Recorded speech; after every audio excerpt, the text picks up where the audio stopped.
একটা বড় অভিযোগ থাকে যে ভাই কাজ শুরু করার পরে ইন্টেরিয়র ডিজাইনাররা বা কোম্পানির বেশি টাকা চায়। আমি মানুষকে ভালো সার্ভিস দিতে চাই, তো আমি বিশ্বাস করি মানুষকে ভালো সার্ভিস দেওয়ার মাধ্যমেই আমিও বেটার কিছু পাবো এবং মানুষও আমার থেকে বেটার কিছু পাবে, ইনশাআল্লাহ ভালো কিছু হবে। 1200 প্লাস মাইনাসের একটা ফ্ল্যাটের কত টাকা খরচ হয় ইন্টেরিয়র? ইন্টেরিয়র ম্যাটারটা এমনই একটা ম্যাটার যে আপনি চাইলে অল্প একটু স্পেসে অনেক খরচ করতে পারবেন, আবার কমেও করতে পারবেন। আমাদের লাইফের পুরোটা জুড়েই লাইট। প্রথমেই বলেছি আমাদের ট্যাগলাইনই হচ্ছে লেস ইজ মোর, অল্পই অনেক।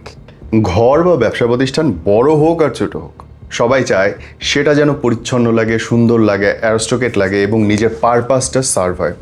আজকে আমাদের সঙ্গে ঘর, ব্যবসা প্রতিষ্ঠান এবং সকল প্রকার নির্মাণ সামগ্রী নিয়ে কথা বলবার জন্য গেস্ট উপস্থিত আছেন। আমাদের সাথে উপস্থিত আছেন আমি কায়সার হামিদ, একজন ইন্টেরিয়র ডিজাইনার এবং লিমো আর্কিটেকচার অ্যান্ড ইন্টেরিয়রের ফাউন্ডার। লিমো মানে কি? বেসিক্যালি আমাদের লিমোর অর্থ হচ্ছে লেস ইজ মোর, মানে অল্পই অনেক। লেস থেকে এল, ইজ থেকে আই, মোরের এমও, লিমো। আমরা চেষ্টা করছি যে অল্পই অনেক, অল্পতে অনেক সাজানো যায়, তো ওইটা দিয়ে আমাদের নামটা চুজ করছি। সবচেয়ে বড় অসুবিধে ঢাকার মধ্যে বা বাংলাদেশে যে জায়গা ছোট, কিন্তু আমরা চাই চোখে যেন বড় লাগে। এর জন্য কি করেন আপনার বা কি করা যেতে পারে? আচ্ছা, এইটার জন্য আমাদের কাজ করা লাগবে লাইটিং নিয়ে, আমাদের ফার্নিচারের ফাংশনালিটি বাড়ানোর জন্য, যেন ছোট্ট স্পেসে আমরা ফার্নিচারটাকে মাল্টিপারপাসে ইউজ করতে পারি। যেমন আমাদের যদি রুমটা ছোট হয় আমরা একটু লাইট কালার ইউজ করতে পারি, সেখানে একটা রিডিং টেবিল থাকলে সেটাকে একটু ফোল্ডিং করতে পারি। তো এইভাবে আমরা চাইলে একটা ছোট স্পেসকে খুব সুন্দরভাবে সাজাতে পারি। ইন্টেরিয়র ডিজাইনের সবচেয়ে বড় অসুবিধা হচ্ছে আমাদের ব্যক্তিগত আমার অভিমত যে একটা জায়গা দিলে তারা মাপ ঝোঁক ডিজাইনে অনেক সময় নেয়। এই ডিজাইন করা কি কাজের আগে অনেক বেশি জরুরি?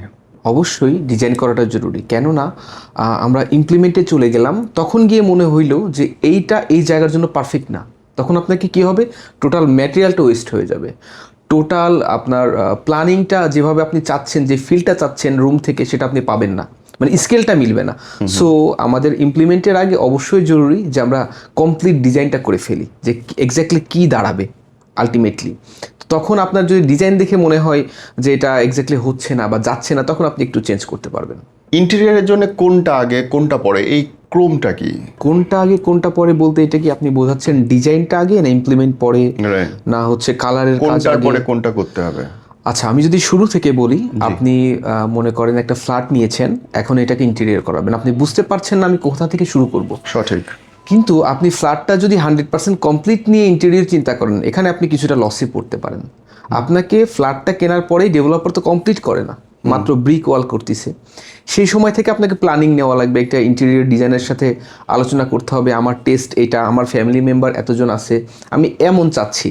দেন ডেভেলপারের ডিজাইনটাকে উনি কাস্টমাইজ করে আপনাকে আপনার মতো করে একটা লেআউট করে দিবে। তাহলে কি হলো, নেক্সটে ভাঙা লাগলো না, ব্রিক ওয়ালটা এক্স্যাক্টলি আপনি যেভাবে চাচ্ছেন হলো। এবং আপনার ডেভেলপাররা তো কোথায় টিভি ক্যাবিনেট হবে, কোথায় ক্যাবিনেট হবে, কোথায় রিডিং টেবিল হবে, এটা প্ল্যান করে না। ওটা প্ল্যান করে নিলে কি হয়, নেক্সটে আপনার কোথাও পাওয়ার সকেট হচ্ছে, কোথায় টিভির ডিশের লাইনটা হচ্ছে, ওয়্যারগুলো চোখে পড়লো না। তো এটা আপনাকে প্রাইমারি লেভেলে যখন ফ্ল্যাট কিনলেন, প্রাইমারি লেভেল থেকে নিলে সব থেকে বেটার। একটু ভালো কথা বলছেন, কারণ বিভিন্ন জায়গায় নাহলে সকেট দিতে পারবো। হ্যাঁ, সেগুলা পরে অনেক পেইনফুল হয় আর কি। এই যে ধরেন বাসার রং করানো হলো, দেয়াল টেয়াল ঠিক হলো, এরপরে আসে ফার্নিচার কি আসলে কাস্টমাইজ ভালো নাকি রেডিমেড কেনা ভালো? এক্স্যাক্টলি ইন্টেরিয়র যারা করবে তারা স্পেশালি তার জন্য কাস্টমাইজ করে নিবে, কেননা আপনি আপনার জায়গা অনুযায়ী ফার্নিচার পাবেন না। আপনাকে কিন্তু 2, 4, 5 ইঞ্চি বা 1 ফিট তখন ছাড় দিতে হবে, কেননা আপনার জায়গা অনুযায়ী আপনার ফার্নিচার ফিট হচ্ছে না, বা আপনার রুমের সৌন্দর্য নষ্ট করছে, জায়গা বেশি হচ্ছে। তো এইগুলোর জন্য কাস্টমাইজের থেকে আপনার হচ্ছে কেনার থেকে কাস্টমাইজটাই বেশি প্রাধান্য দেওয়া হয়। বাসার জন্য কি লাইট অনেক গুরুত্বপূর্ণ ভাই? আমাদের লাইফের পুরোটা জুড়েই লাইট। সেটা যদি ধরেন যে রাত অন্ধকার কিন্তু খুব বেশি মানুষের ভালো লাগে না। রাত হলে কেউ চাই লাইট, দিন হলে চাই যেন সানটা থাকে, মেঘলাকার যেন না থাকে। তেমন আমাদের ঘরের মধ্যেও লাইটের একটা ইস্যু আছে। আমরা লাইটগুলা থেকেই, যেমন আমি আপনাকে একটা এক্সাম্পল দিই, আপনার বাসাতে সন্ধ্যা হয়েছে, সন্ধ্যার সময় তো আপনার খুব বেশি আলোর প্রয়োজন নেই, আপনি কিছু লাইট চালু করেন বা কিছু লাইট ইউজ করেন। রাত হয়েছে, স্টাডি করবেন বা কোনো ইম্পর্টেন্ট কিছু, আরেকটু বেশি লাইট করেন, সেটার জন্য একটা ফাংশন রাখেন স্টেপ বাই স্টেপ। দেন আপনার বাসাতে কোনো পার্টি হচ্ছে, সেটার জন্য আপনি একটা অ্যারেঞ্জমেন্ট রাখেন। এবং আপনি ঘুমাতে যাচ্ছেন, সেটার জন্য আপনি একটা সুইট একটা ডিম লাইটের অ্যারেঞ্জমেন্ট করেন। তো লাইট অনেক বড় একটা ইফেক্ট ফেলে লাইফে। ভাই এই জায়গায় একটা বড় প্রশ্ন আছে, টাকার প্রশ্ন। ধরেন আমরা তো যারা ইন্টেরিয়ারের কাজ করে এই মিস্ত্রি দিয়ে কাজ করাতে পারি, তাহলে ডিজাইনারদেরকে এত টাকা দিতে হবে কেন? আচ্ছা, এখানে একটা ব্যাপার হচ্ছে, আপনি যখন মিস্ত্রি দিয়ে কাজ করাবেন, দেখেন আপনি কিন্তু সিমেন্ট কিনতে পারবেন, বালি আমি কিনতে তো যে পারবেন। কোনো একটা ছবি দেখে বলতে পারি যে এরকম কোড আমারে করে দেন। হ্যাঁ, এটা একটা বড় ব্যাপার। ছবি দেখে মিস্ত্রি চিন্তা করবে কতটুকু, শুধু ওই ফ্রেমটা, ওই ফার্নিচারটা যে ও বানাবে, বাট ওর মাথায় কিন্তু কোনো প্ল্যানিং নেই। ওর মাথায় প্ল্যানিং আপনি যেটুকু দেখাইছেন ওইটুকু নিয়ে। আর একজন ডিজাইনার চিন্তা করে যে এটা বসাইলে রুমটা কেমন লাগবে, এটা আমি যদি এখানে পুট করি এই রুমটা কেমন দেখাবে, এইটাই রুমের সাথে যাচ্ছে কিনা, বা আপনার পারপাসটা সলভ হচ্ছে কিনা। তো এই জন্য মিস্ত্রি দিয়ে তো আপনি করাতেই পারেন, কিন্তু সেটা হচ্ছে আপনার ভ্যালু ফর মানি হবে না, ম্যাটেরিয়াল ওয়েস্ট হবে, গুণগত মান ম্যাটেরিয়াল পাবেন না। ম্যাটেরিয়াল ওয়েস্ট হবে, অফকোর্স ম্যাটেরিয়াল ওয়েস্ট হবে, কেননা আপনি বানাতে চেয়েছেন 6 ফিট বাই 4 ফিট। ওকে, এবার মিস্ত্রি পার্টিশনগুলো, যেমন আমরা কোট রাখার জন্য আমাদের 21 ইঞ্চ থেকে 22 ইঞ্চ জায়গা লাগে ডেপথ আমাদের শোল্ডারের জন্য। এখন সব মিস্ত্রি তো এটা জানে না, উনি বানাই ফেলছে 18 ইঞ্চি, আপনার কোট তো ফিট হবে না ওখানে। এটা একটা বড় ব্যাপার। আপনার বইয়ের জন্য শেলফ লাগবে আপনার 14-15 ইঞ্চি, উনি যদি আপনাকে 18 ইঞ্চি শেলফ দেয়, আপনার বই তো পেছনে চলে যাবে, ফ্রন্টে তো জায়গা থেকে গেল, জায়গা ইউটিলাইজ হলো না। এরকম কয়েকটা ইস্যু আছে। যেমন আপনার ওই যে টেবিলটা, বেড সাইড টেবিল আমরা যেটা করি, সেটার ক্ষেত্রে ওইটা আমরা 18 ইঞ্চিতে নিয়ে আসি। ওইটা যদি আপনার 24 ইঞ্চি হয়ে যায়, আপনার বেডের থেকে তো বেড সাইড টেবিল বড় হয়ে যাবে। তো এই কিছু স্ট্যান্ডার্ড ইস্যু আছে যেগুলো আমরা পরবর্তীতে ভোগান্তিতে পড়ি। ডাইনিং টেবিলে বসলে ডাইনিং টেবিলের হাইট আমাদের থেকে বেশি হয়ে যায়। তো এই ইস্যুগুলোর জন্য অবশ্যই একজন ডিজাইনারের সাথে পরামর্শ করা উচিত। একটা বড় অভিযোগ থাকে যে ভাই কাজ শুরু করার পর ইন্টেরিয়র ডিজাইনাররা বা কোম্পানির টাকা চায়, বেশি টাকা চায়। আচ্ছা, এইটা একটা কমন ব্যাপার ঢাকা শহরে, যে আপনার বিল হয়েছে 10 টাকা, মানে প্রপোজাল দিয়েছে 10 টাকা, ফাইনাল বিল হয়েছে 15 টাকা। এটা হচ্ছে একটা সঠিক প্ল্যানিংয়ের অভাব, আর কিছুই না। যেমন আপনি তো রিকোয়ারমেন্ট দিয়েছেন আমার বাসাতে এই রুমে এটা হবে, এই রুমে এটা হবে, তখন ওই কোম্পানিকে বা ওই ডিজাইনারকে আপনাকে এক্স্যাক্টলি প্রপোজাল দিতে হবে যে আমি এই ম্যাটেরিয়ালটি ইউজ করব, এই ব্র্যান্ডের করব, এই ব্র্যান্ডের হিঞ্জ হবে, এই ব্র্যান্ডের লক হবে, ফাইনালি আমাদের প্রাইস এটা দাঁড়াবে। কেননা আপনার তো ফ্ল্যাট বড় হওয়ার সুযোগ নেই, আর কোন কোন কাজ করাবেন ডিসকাস করা শেষ। তো আলটিমেটলি এই প্ল্যানিংগুলো যদি ঠিক থাকে এবং ডিজাইনার যদি প্রপোজাল রাইটলি দেয়, তো 2-3% বেশি বাড়বে না, হয়তো বা সামান্য 2-3% বাড়ে, কিন্তু দেখা যায় অনেক বেশি চায়, 10 টাকারটা 15 টাকা চায়। এটা হচ্ছে এইখানেই তো কিছু অসাধু ব্যবসায়ী ঢুকে এই ইন্টেরিয়র সেক্টরটা নষ্ট করে ফেলতেছে, ক্লায়েন্ট ট্রাস্ট করতে পারছে না। সঠিক। এই জায়গাটা এখন শুরু করছে, এখন তো আর না করলে হবেও না আমার। ওখানেই তো এখন আমরা যদি একটা চিপস কিনি প্যাকেটের, একবার কিনে ভালো লাগলো না, আর একটা চেঞ্জ করতে পারি। বাট বাসা ইন্টেরিয়র এমন একটা জিনিস, আপনি লাইফে একটা মানুষের স্বপ্নের জায়গা, অনেক কষ্ট করে উনি বাসাটা ইন্টেরিয়র করাচ্ছে, সেই জায়গা থেকে একবার লক হয়ে গেলে ওখান থেকে বেরোতে গেলে অনেক অনেক হ্যাসেলে পড়ে। ভাই মোটামুটি আমাদের দেশের ঢাকার ফ্ল্যাটগুলো 1200 প্লাস মাইনাস হয়।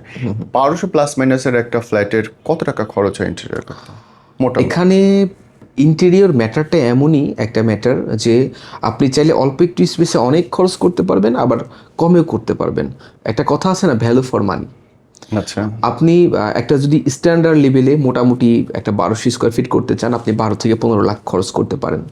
আবার এটা যদি আপনি আরেকটু প্রিমিয়াম করতে চান, অনেক এক্সপেন্সিভ ম্যাটেরিয়াল, হ্যাটিস বা ভালো কোনো বাইরের ব্র্যান্ডের হিঞ্জ নিয়ে, তাহলে এটাকে 20 থেকে 25-এ চলে যাবে। কিসে আসলে দাম বাড়ে? আচ্ছা, দামটা বাড়বে হচ্ছে আপনার কোন কোন ম্যাটেরিয়াল ইউজ করছেন। বোর্ড, যেমন হিঞ্জের কথা বলি, হিঞ্জ মার্কেটে 35 টাকা থেকে শুরু 400 টাকা পর্যন্ত পাওয়া যায়। হিঞ্জ কি?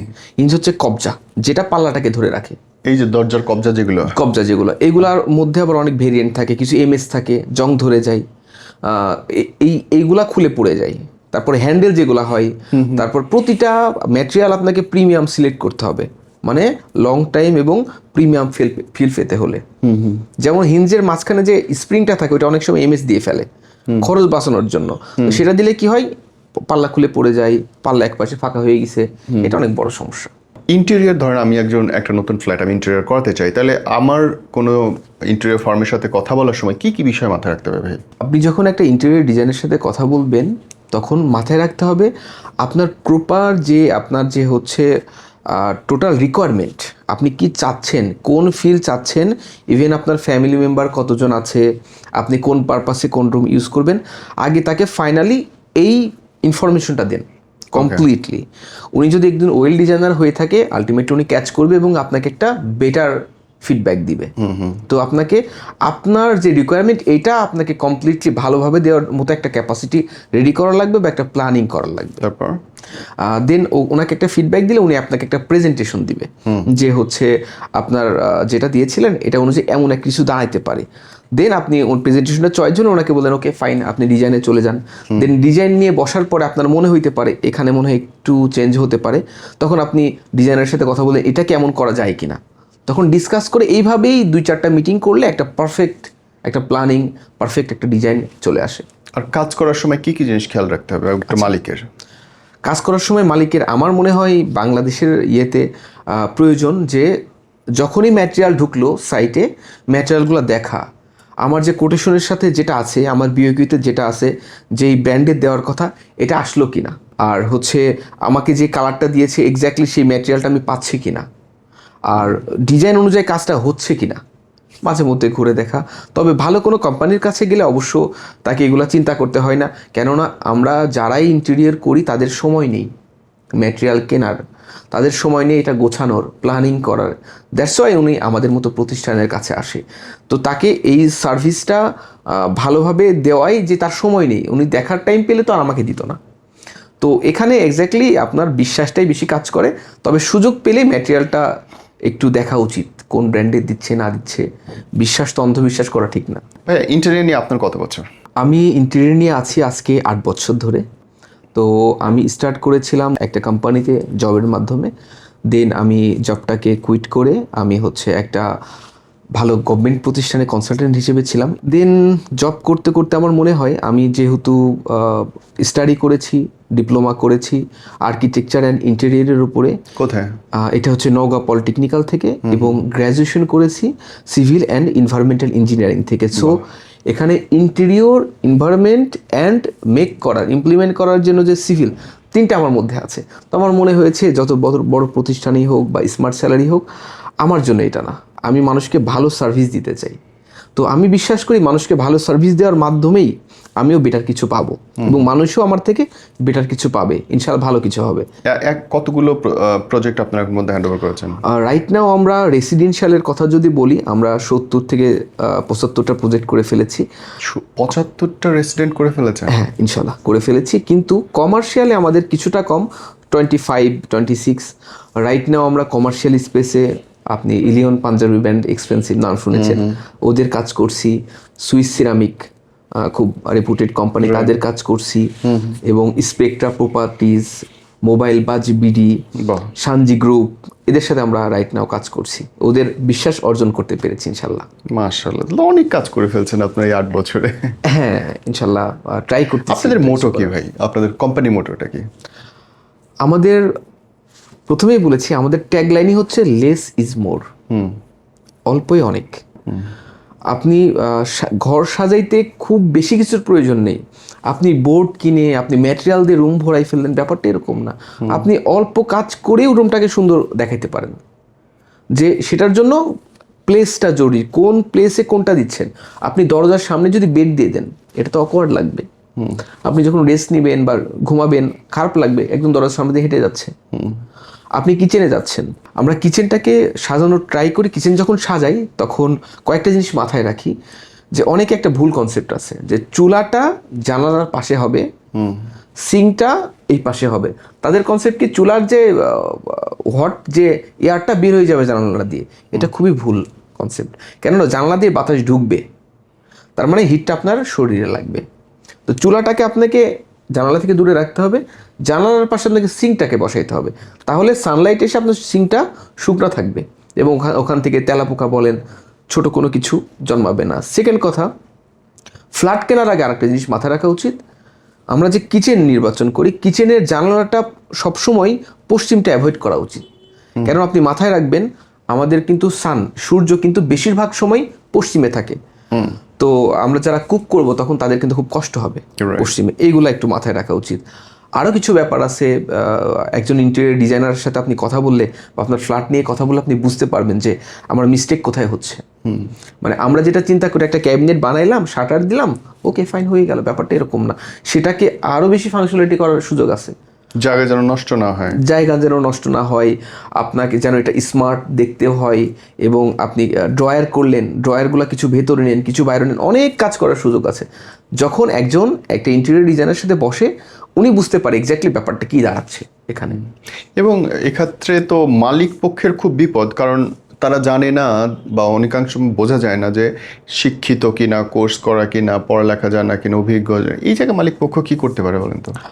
এটার জন্য আপনি যখন একটা ফার্মে যাচ্ছেন, ওকে, ফার্মের যিনি প্রিন্সিপাল আর্কিটেক্ট, যিনি ডিজাইন করবে, প্ল্যানিং করবে, আপনার অবশ্যই জানা প্রয়োজন উনি কোথা থেকে লেখাপড়া করছে বা কোনো কোর্স করেছে কি না। ব্যাপারটা হচ্ছে আমাদের দেশে একটা প্রচলিত কথা আছে যে প্র্যাকটিক্যালে জানে তার মানে অনেক কিছু। হ্যাঁ, এটা আমিও মানি, কিন্তু প্র্যাকটিক্যালের বাইরেও অনেক কিছু আছে, স্ট্যান্ডার্ড কিছু মেজারমেন্ট আছে যেগুলো আপনাকে লেখাপড়া করেই শিখতে হবে। বা কালার থিম, আমরা যখন একটা রুম নিয়ে কাজ করি, যেমন আমি আপনাকে একটা উদাহরণ দিই, হোয়াইট কালার মানে কি জানেন? হোয়াইট কালার মানে পবিত্র একটা কালার। দেখবেন হোয়াইটের দিকে তাকালে আপনার একটা ফিল আসে, গুড ফিল আসে। রেডটা হচ্ছে একটা ওয়ার্ম কালার। এই রুমটা যদি এই কালারটা না হয়ে রেড হতো, এটা একটা ওয়ার্ম ভাইব দিত। দেখবেন রাগান্বিত বেশি হয় মানুষ রেড দেখলে, এবং রেড হচ্ছে সাহসিকতার প্রতীক। আর একটা কালার বলি বেগুনি কালার, পার্পেল, এটা কিন্তু একটা গাম্ভীর্যতা আনে। তো প্রতিটা কালারই আপনার মনে একটা না একটা ফিল দিবে। তো এই কালার নিয়ে কাজ করাটা খুবই জরুরি, যে আমি কোন রুমে কি কালার দিচ্ছি, কি কালার চুজ করতেছি। তো এই জন্য আপনাকে একটা এক্সপার্ট লাগবে। হ্যাঁ, একজন মিস্ত্রি কাজ করতে করতে করতে টাকা পয়সা হয়েছে, উনি মালিক হয়ে গেছে কোম্পানির, বাট এই নলেজগুলো তো তার মধ্যে নেই। তো এইটা নিয়ে কাজ করার প্রয়োজন, এবং যারা কাজ করাবেন তাদের দিক থেকে তাদেরকে আমার একটা অ্যাডভাইস থাকবে, অবশ্যই আপনার ডিজাইনারটা লেখাপড়ার দিক থেকে বলেন, তার ব্যাকগ্রাউন্ডটা বলেন, চেক করে নেওয়া উচিত যে এক্স্যাক্টলি উনি এই বিষয়ের উপর এক্সপার্ট কিনা। এটা একটু মাথায় রাখা উচিত। Thank you brother. আপনার ফোন নাম্বারটা যদি বলেন যারা দেখছে তাদের জন্য। আচ্ছা, আমাদের কোম্পানির নাম লিমো আর্কিটেকচার অ্যান্ড ইন্টেরিয়র। আমার কোম্পানিতে ফোন করতে হলে, আমাকে ফোন করতে হলে 01862529962 এই নাম্বারে কল করবেন, এবং আমাদের ওয়েবসাইট ভিজিটের জন্য www.limoarchitect.com